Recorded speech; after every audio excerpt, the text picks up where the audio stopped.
बोलने से पहले हम चाहेंगे कि एक बार आप सब लोग दोनों हाथ उठा करके जोर जोर से नारा बोलेंगे, जिससे हमारे महापुरुषों का सम्मान होगा, हमारा आपका उत्साह बढ़ेगा। इसलिए हम चाहेंगे एक बार दोनों हाथ उठाकर जोर से नारा बोलिए। बोलिए, बाबा साहब भीमराव अंबेडकर जी अमर रहे, बाबा साहब भीमराव अंबेडकर जी अमर रहे, महात्मा ज्योतिबा फूले जी अमर रहे, महात्मा ज्योतिबा फूले जी अमर रहे, माता सावित्रीबाई फूले जी अमर रहे, माता सावित्रीबाई फूले जी अमर रहे। भारत का संविधान जिंदाबाद, भारत का संविधान जिंदाबाद। आज आज आज संयुक्त बहुसंख्यक समाज मंच के इस कार्यक्रम में न्याय अधिकार सम्मेलन जातिगत जनगणना वाजिब हिस्सेदारी के इस कार्यक्रम में 6 दिसंबर 2022 के बाबा साहब डॉक्टर भीमराव अंबेडकर जी के परिनिर्वाण दिवस के अवसर पर मंच पर सम्मानित सभी प्रबुद्ध वर्ग, सामने अपना अमूल्य समय निकालकर उपस्थित सभी हमारे पितातुल्य बुजुर्गों, माताओं, बहनों, भाइयों, आप सबका मैं हार्दिक स्वागत करती हूँ। नमो बुद्धाय, सादर जय भीम करती हूँ। साथियों, मैं बहुत आभार व्यक्त करती हूँ न्याय अधिकार महासम्मेलन के कार्यक्रम के हमारे आयोजक गणों का कि आज बाबा साहब डॉक्टर भीमराव अंबेडकर जी के परिनिर्वाण दिवस के दिन बाबा साहब डॉक्टर भीमराव अंबेडकर जी जो भारत के संविधान में हमको, भारत के बहुजन मूल निवासी साथियों को जितनी जिसकी संख्या भारी उतनी उसकी भागीदारी का अधिकार जो देने का काम किए थे, बाबा साहब डॉक्टर भीमराव अंबेडकर जी आज के दिन हमारे आपके बीच से चले गए। आज हमारे बीच में बाबा साहब डॉक्टर भीमराव अंबेडकर जी नहीं है। बाबा साहब डॉक्टर भीमराव अंबेडकर जी के न रहने के बाद बाबा साहब डॉक्टर भीमराव अंबेडकर जी जो भारत के संविधान में हमको बराबर की भागीदारी दिए थे, सामाजिक, आर्थिक, राजनीति में जो हमको बराबर का हिस्सा मिला था, जब से संविधान लागू हुआ तब से लेकर आज तक वही लोग वहां पहुंचते रहे जो बाबा साहब डॉक्टर भीमराव अंबेडकर जी के बनाए गए भारतीय संविधान को देखना नहीं चाहते, जो हमारे हक को देखना नहीं चाहते, हमारे आरक्षण को देखना नहीं चाहते। अब तक वही लोग वहां पहुंचते रहे। अभी मैं लोकसभा के पार्लियामेंट में बाबा साहब डॉक्टर भीमराव अंबेडकर जी की श्रद्धांजलि अर्पित करने के लिए मैं गई थी। मैंने देखा कि बाबा साहब डॉक्टर भीमराव अंबेडकर जी उंगली उठा करके लोकसभा की तरफ हम बहुजन समाज के लोगों को बता रहे हैं। क्या है भारत के बहुजन समाज के लोग, जिस दिन दिल्ली के कुर्सी पर लाल किले पर बहुजन समाज का बंदा पहुंचेगा, उस दिन भारत का संविधान संपूर्ण रूप से लागू करा देगा। और जिस दिन भारत का संविधान लागू हो जाएगा, उस दिन सामाजिक, आर्थिक, राजनीति में सभी को बराबर का हक मिल जाएगा। लेकिन हमारे बाबा साहब डॉक्टर भीमराव अंबेडकर जी, एक अकेला डॉक्टर भीमराव अंबेडकर जी भारत के करोड़ों करोड़ों लोगों के लिए उन्होंने अधिकार देकर के चले गए।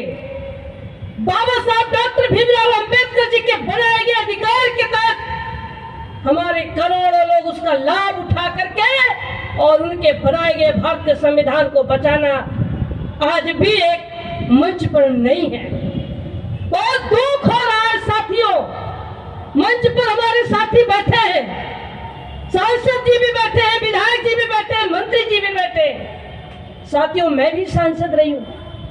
2014 में जब मैं लोकसभा में पहुंची तो कुछ दिन तो मुझे लगा समझने में, और जब मैं समझ पाई कि बीजेपी आरएसएस की सरकार भारत के संविधान को बदलना चाहते, बहुजन की आजादी को खत्म करना चाहते, हमारे आरक्षण को खत्म करना चाहते, तो मैं सदन से लेकर सड़क तक मैंने बहुजन समाज के लोगों को बताने का काम किया।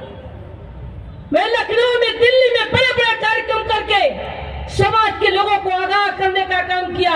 मैं 2017 से आवाज उठा रही हूँ कि हमारा भारत का संविधान खतरे में है, हमारा लोकतंत्र खतरे में है, हमारी आजादी खतरे में है। हमारी बातों को लोगों ने हल्के में लिया, और जब मेरी बातों को हल्के में लिया, जब मैं लोकसभा की सदन में संविधान को लागू करने के लिए मैंने मांग किया, तो मुझे बुला करके और कहा गया कि आप बीजेपी की सांसद हो, बीजेपी की सरकार है, बीजेपी के वोट और नोट से जीत करके आई हो, जो बीजेपी कहेगी, जो सरकार कहेगी, उसके अनुसार आपको चलना होगा।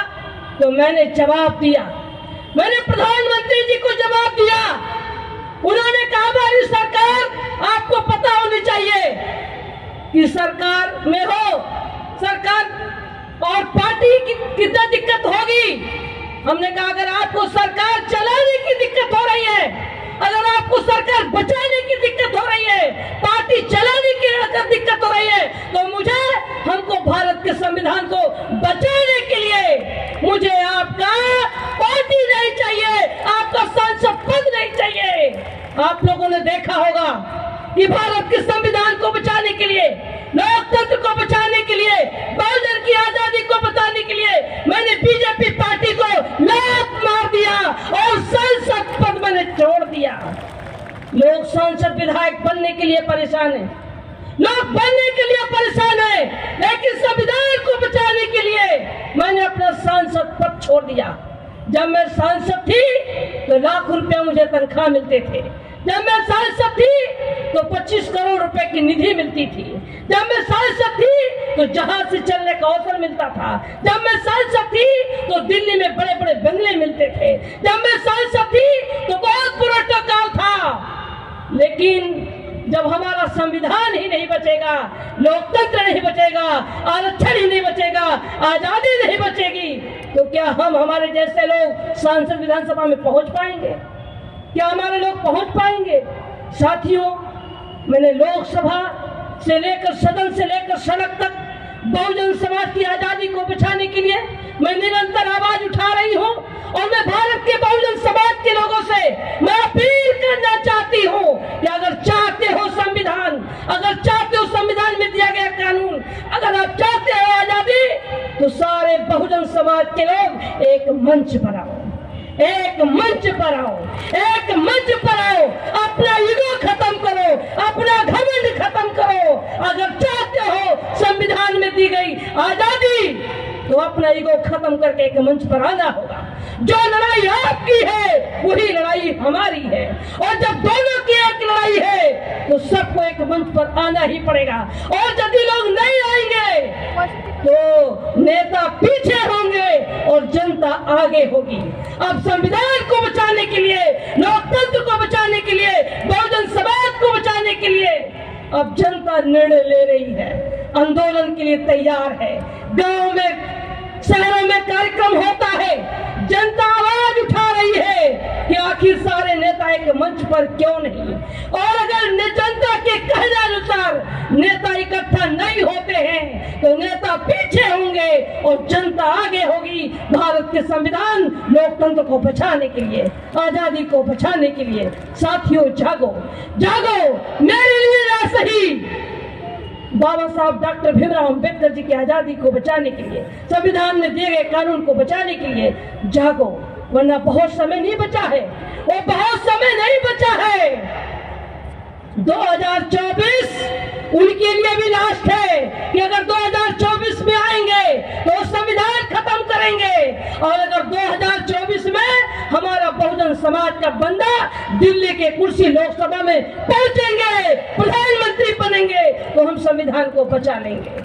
और अगर कहीं चूक हुई तो पूरे भारत की बहुजन की आजादी हमारे खतरे में पड़ेगी। अभी नागेंद्र पाल गौतम जी आपके बीच में आए हैं, मैं उनका आभारी हूँ। उन्होंने बुद्ध विचारधारा और बाबा साहब डॉक्टर भीमराव अंबेडकर जी की विचारधारा की बात की है, तो उनको मंत्री पद से हाथ धोना पड़ा।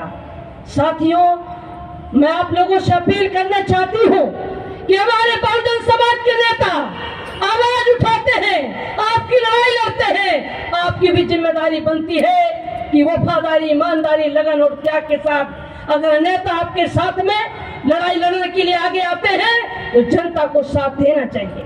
हम सबको मिलकर के मैं आप लोगों से ही अपील करूंगी कि मैं 26 नवंबर को पिछले साल 2021 में उत्तर प्रदेश में बीजेपी को रोकने के लिए मैंने कांशीराम ईश्वरती उपवन की फील्ड उत्तर प्रदेश की राजधानी लखनऊ में मैंने बहुत बड़ी रैली किया था और उस रैली में बाबा साहब डॉक्टर भीमराव अंबेडकर जी के पौत्र प्रकाश अंबेडकर जी को बुलाई थी, कांशीराम साहब जी की बहन को बुलाया था, 105 सामाजिक संगठन के लोगों को मैंने मंच पर इकट्ठा किया था, दलित, पिछड़ा, आदिवासी, मुस्लिम समाज के लोगों को मैं एक मंच पर इकट्ठा करके उत्तर प्रदेश में विकल्प को मैंने चुना था। उत्तर प्रदेश में विकल्प के रूप में मैंने अखिलेश यादव को चुना था और उत्तर प्रदेश में विकल्प में उत्तर प्रदेश की जनता ने एक तरफा मतदान किया। एक तरफा मतदान जिस तरीके से उत्तर प्रदेश में किया, लेकिन एक साजिश के तहत हम सरकार नहीं बना सके, चूक हुई। अब उस चूक से सीख भी ले लिए हैं, अब गलती नहीं होगी और उत्तर प्रदेश ही नहीं पूरे भारत में 2024 में पूरे भारत के बहुजन समाज के लोगों को मैं एक मंच पर करने के लिए मैं आप लोगों से अपील करती हूँ। आए हुए सभी सामाजिक संगठन, सभी राजनीतिक संगठन के लोगों से मैं अपील करती हूँ कि बहुजन का बहुत बड़ा एक मंच हो और उस मंच पर अगला 26 नवंबर संविधान दिवस पर 2023 में रामलीला ग्राउंड पर भारत के सभी बहुजन समाज को एक मंच पर ला करके संविधान को बचाने के लिए, लोकतंत्र को बचाने के लिए, आजादी को बचाने के लिए मैं आप लोगों से अपील करती हूँ कि आप सभी लोग एक आए।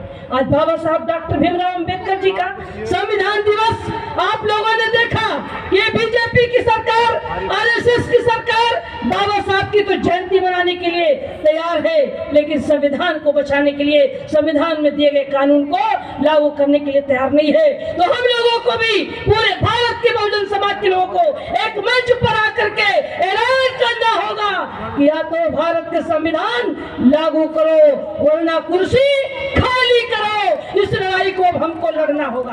पूरे भारत के बहुजन समाज के लोग एक मंच पर आकर के संविधान को बचाने के लिए, लोकतंत्र को बचाने के लिए, आजादी को बचाने के लिए मैं आप लोगों से जानना चाहती हूँ कि एक मंच पर आना चाहिए कि नहीं आना चाहिए? एक मंच पर आना चाहिए। सभी लोगों को एक मंच पर आए और संविधान को बचाने के लिए हम सब लोग मिलकर के लड़ाई लड़े। मैंने तो संविधान को बचाने के लिए मैंने संसद पद छोड़ा है, बीजेपी पार्टी छोड़ा है, मैंने अपना घर छोड़ा है, अपना परिवार छोड़ा है, मैंने कसम खाया है ना मेरे पास कुछ था, ना मेरे पास कुछ है, ना मेरे पास कुछ रहेगा। मेरे मरने के बाद मैंने अभी तय किया है कि मेरे मरने के बाद मेरे पास उतना पैसा नहीं होगा कि मुझको दफन करने के लिए कफन खरीदा जाए, मेरे पास उतनी जमीन होगी नहीं, उतनी जमीन नहीं होगी कि मुझे दफन करने के लिए मुझे पास कोई 1 इंच जमीन नहीं होगी। मैं समाज के लिए पूरा जीवन समर्पित होकर के तथागत गौतम बुद्ध जी, बाबा साहब डॉक्टर भीमराव अंबेडकर जी, महात्मा ज्योतिबा फूले जी, साहू जी महाराज जी के विचारों को पूरे भारत में फैलाने के लिए मैंने अपना सब को न्यौछावर करके भारत के बहुजन समाज की आजादी की मैं लड़ाई लड़ रही हूँ। मैं आपका साथ चाहती हूँ, आपका सहयोग चाहती हूँ। मैं 2017 से निरंतर में आंदोलन चला रही हूँ। जो भी छोटे बड़े कार्यक्रम होते हैं उस कार्यक्रम में मैं बहुत प्रयास करके पहुंचने का कोशिश करती हूँ और सारे बहुजन समाज के लोगों को एक मंच पर लाने के लिए मैं अपील करती हूँ, जागो साथी, जागो साथी। इन्हीं शब्दों के साथ मैं ज्यादा समय ले लेते हुए, क्योंकि कल भी कार्यक्रम है, हम लोग कल भी बोलेंगे और आज मैं आप लोगों से अपील करूंगी कि आप लोग कल आए, भारी संख्या में अपने साथियों को मोबाइल के द्वारा बुलाएं, भारी संख्या में पहुंचे। इन्हीं शब्दों के साथ आज के इस कार्यक्रम के आयोजक गणों का मैं बहुत साधुवाद देती हूँ कि पूरे भारत से बहुजन समाज के लोगों को आपने बुलाने का काम किया। अच्छा सुंदर सा मंच, सुंदर सी व्यवस्था और तमाम अपने बहुजन जो सोशल मीडिया साथी हैं आप लोग आए। मैं इस कार्यक्रम में आप सबका स्वागत करती हूँ। आप लोगों का तहे दिल से आभार व्यक्त करते हुए मैं एक शेर के माध्यम से अपनी बारी को विराम देना चाहती हूँ कि जज वर्षों की शहादत को क्या पूछिए, अब तो हमने भी हाथों में सर ले लिया, कत्ल होने से आखिर कहा था डरूं, कातिलों के मोहल्ले में घर ले लिए। साथियों, बहुजन समाज की आजादी के लिए मैं अपना सब कुछ न्यौछावर करके संविधान को बचाने के लिए मैं आपके बीच में हूँ। आपकी लड़ाई हमारी लड़ाई, हम सब लोग मिल करके लड़ाई लड़ेंगे। इन्हीं शब्दों के साथ मैं अपनी बारी को विराम देती हूँ। जय भीम, जय भारत, जय संविधान, जय समाज। अम्बेडकर परिवार टीवी को लाइक करें, सब्सक्राइब करें, शेयर करें।